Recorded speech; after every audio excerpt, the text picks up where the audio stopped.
Hunger because God put us in a garden and we moved away. And out in the desert, we wonder where God is, and we wander with our feet. Now today we want to think about water. And even though our display this morning has water in abundance, the desert always has water there somewhere. And if you live among Somalis or Maasai people who wander in the wilderness, they know ways of finding water where you think there is none. That means that the desert is often a place of thirst, a place where we feel dry and empty. One of my dad's first jobs was to take water out to a threshing crew. Now, some of us still have ties to agriculture, but it's becoming something that's more and more distant. This would have been in about the 1940s, so just a year or two ago. The oats or the wheat would have already been cut by a binder. And if you go around the Amish communities in the summertime, you'll see in fields these rows of stacks out in the field. Those are sheaves of wheat or oats. And they're there ready to be prepared to go into the barn where the thrashing machine is. The thrashing machine is an early forerunner of what we call our combines today. In the fall, you see the great big combines moving through the fields, making a lot of dust. Well, a thrashing machine is the same thing, except it stays at the barn. And the work of the people was to manually go out in the field and pick up those bundles, put them on a wagon, bring them into the barn, and then feed them into the threshing machine. And of course, this is done in October when it's 50 degrees, right? No, this is done in July or early August when it's 90 degrees. Now, the men up at the barn, they had a big 10-gallon water can with a spigot down here. They could get water anytime they wanted. But the guys out in the field, they relied on little 10-year-old Leroy to bring a ceramic jug out to quench their thirst. And yesterday we were at their house, and I was asking him a little bit more about it. And he said that the way he'd get out there, he would ride on these wagons. So he'd get on the wagon with his jug full of cool water, and he'd go out to the field. And he said as soon as he'd get out in the field, kind of out in the desert, the guys would start hollering at him, "Hey, come over here. Bring your jug over here." And of course, there was one jug. And so he said one guy would chew tobacco. So before he'd take his swig, he'd spit his tobacco out, and then he'd drink. Put the cork back on, hand it back to Dad, and then he'd go on to the next guy. Russell's back there laughing because he can probably remember doing that. Not the tobacco part, but the drinking. Actually, you laugh about that. There was an era in Olive Mennonite Church where we had spittoons at the end of the benches in the early 1900s. That's how common it was to chew tobacco. Yeah. Oh, but back to thirsting.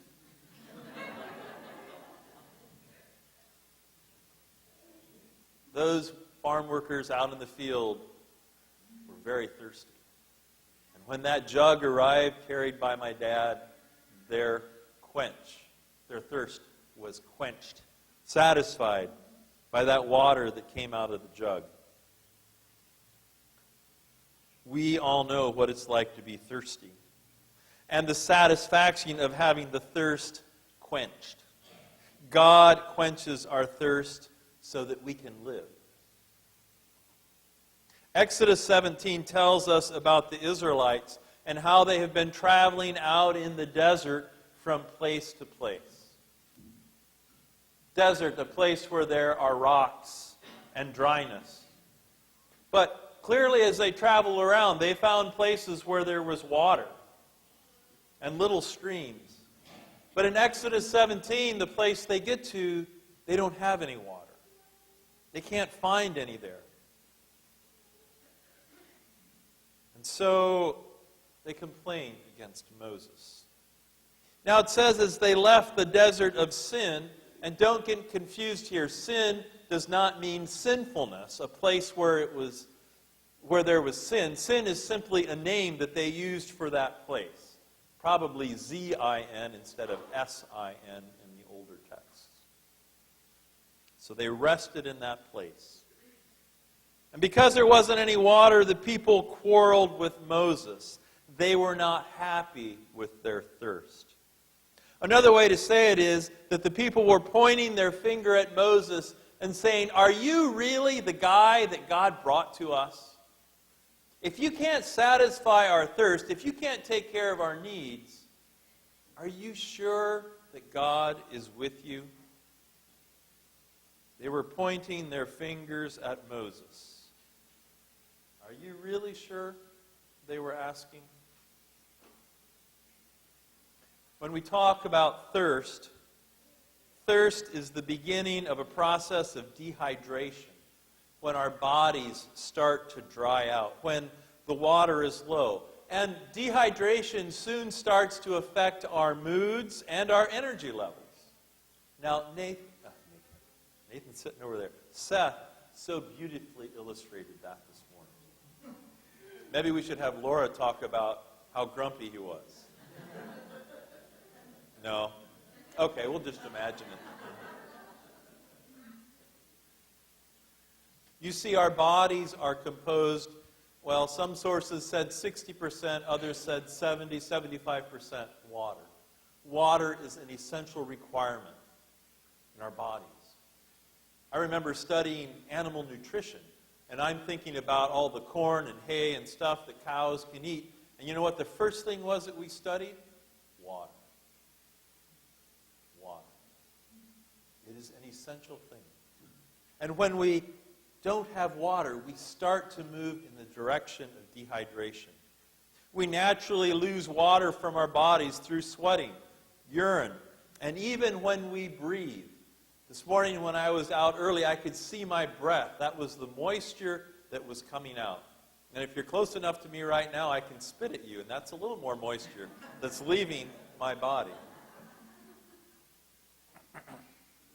If we don't respond to that thirst, our bodies begin to slow down. We can feel fatigued, mild confusion, and even move in the direction of anger. Other symptoms of lack of water can be bad breath, dry skin, muscle cramps, low urine volume, food cravings, or headaches. And I liked how they explain headaches. You see, your brain floats in a fluid sac. And if your whole body is being dehydrated, if you're so thirsty that your body is looking for fluid, that means that the fluid up in your head becomes less, and your brain can hit the bone of the skull. And that equals headache. Now, some people, like Seth, are on a withdrawal from their caffeine, and so they get a headache from that, not from lack of fluid.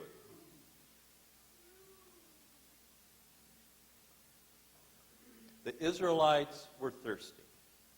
They were dizzy, tired, and they had headaches. So guess what? They got angry at Moses, and they got angry at God.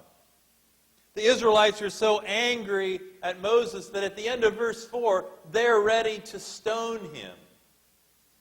They're ready to take Moses' life away. They're ready to go out in the desert and find all the stones that are laying around and use it to end Moses' life.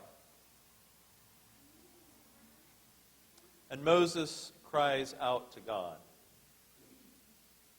That's a good thing to do. You see, then Moses enters what I'm going to call a prayer closet. Many of you here were here on Wednesday night when we saw a movie about a woman who knew what it meant to go into her closet and pray. Moses enters his prayer closet, and he goes to war asking that God would intervene with these people who are angry at him. asking God to come through in the same way that God came through in bringing the Israelites out of Egypt, in the same way that God came through when they wanted to pass through the Red Sea.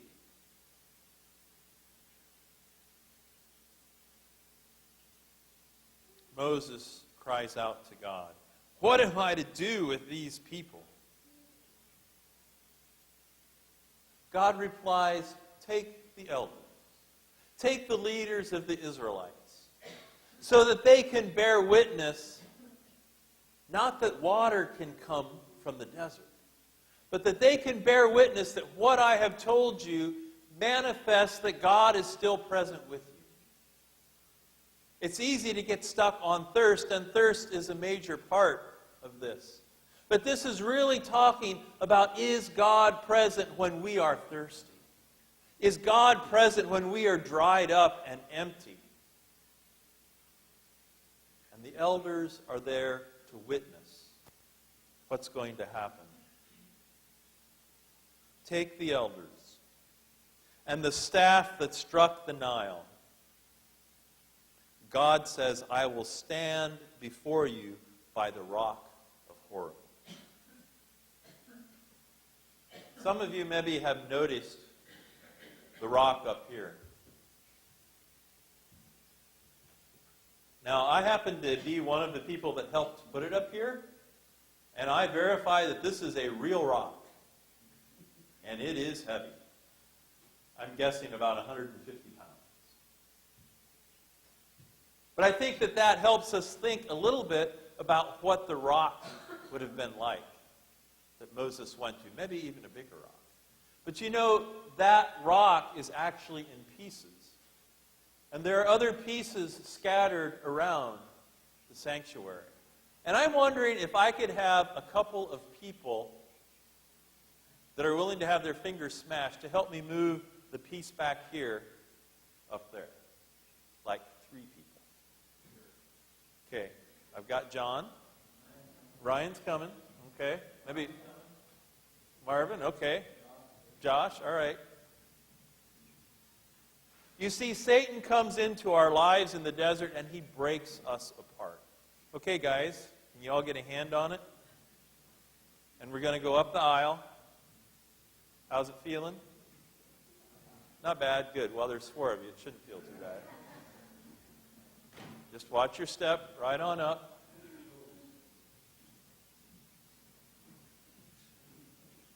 Watch the podium. Here, let me move it. Okay, now before we go up the steps, I want to point out something to you. See this place here? It's a little lower. And see the place up there on the edge? It's a little higher. So that fits up there, okay?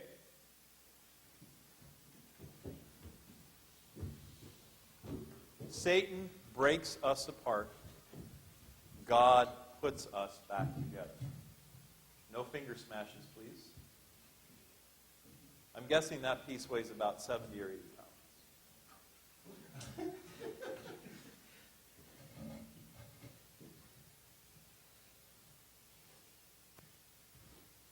Looks good. Thank you. Thank you. You can go back to your seats. Satan comes into the desert of our lives and he breaks us up. He splits us apart. God comes into our lives and he puts us back together. Satan splits us apart in the desert. God puts us back together. God told Moses, "Take the staff that you parted the water of the Red Sea, and with the elders as a witness, go and strike the rock, and water will come." Now, if you look at this passage carefully, it never tells us that the water comes. But if you go into Psalms, there are 4 different Psalms that talk about and celebrate how God provided for the thirst of the Israelites from the water that came out of the rock. When we are thirsty, what do we do? When you're thirsty, what do you do? It's become very common for us to carry our water bottles along so we don't get thirsty. On the farm, you might find the garden hose laying somewhere. As a kid, we'd go into, this is kind of like confession stuff. As a kid, we'd open up the fridge, grab the pitcher, and just drink out of it. Put it back in. Yeah, the wives are all saying, but when you're thirsty, why not? There's water there. The best thing to do when you're thirsty is to find a pitcher, a cup of water, and drink. When we're thirsty and we get a headache, we maybe take ibuprofen. Or we get a headache and say, oh well, and we keep on working rather than rest and cool off. What do you do when you're thirsty for God?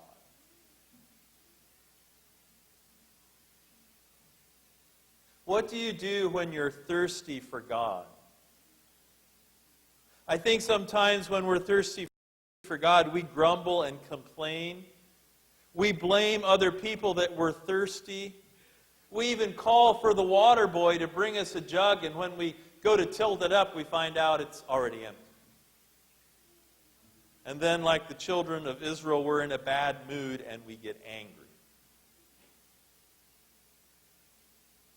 What would happen if when we are looking for something and we're not sure what it is, we wonder if maybe it's God, if that thirst for God would invite us to be people of prayer?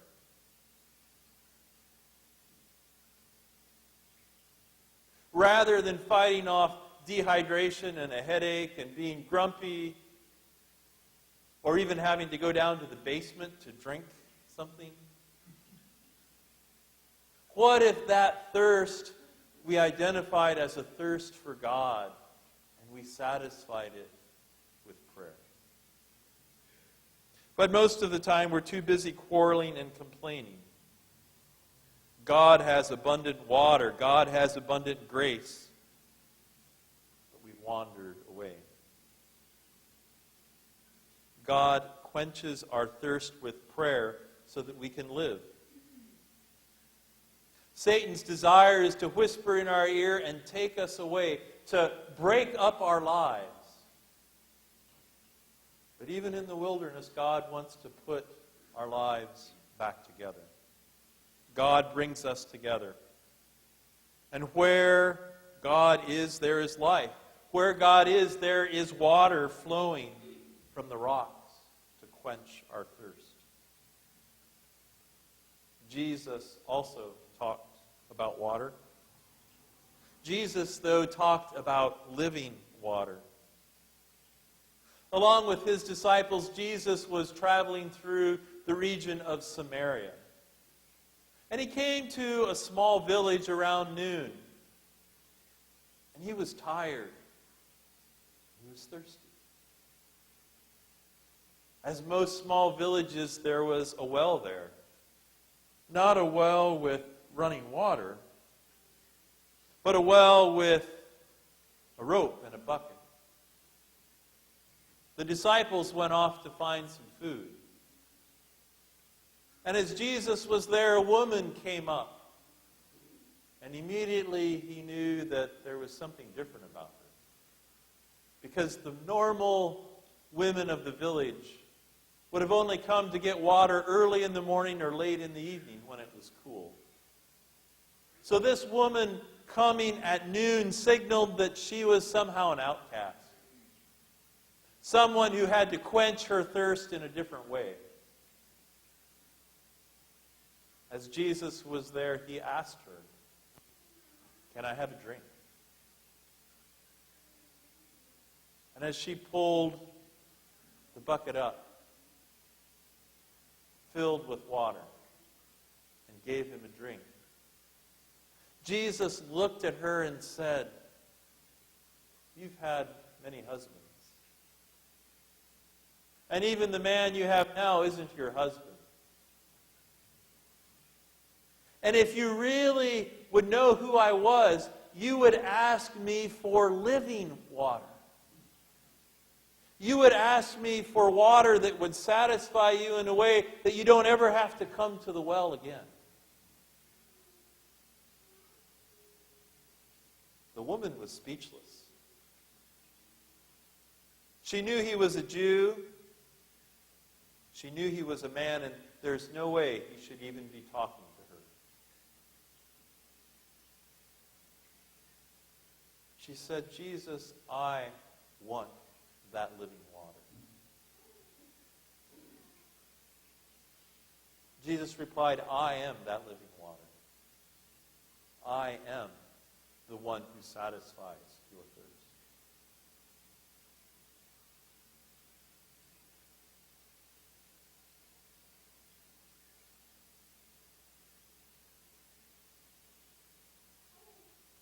The quiet sound of water flowing reminds us that God loves us. Reminds us that when we are in tough places in life, when we are in deserts, when we are hungry or thirsty or lost, God offers us Jesus. God offers us living water, even in the desert, even from a rock. God quenches our thirst so that we can live and live abundantly.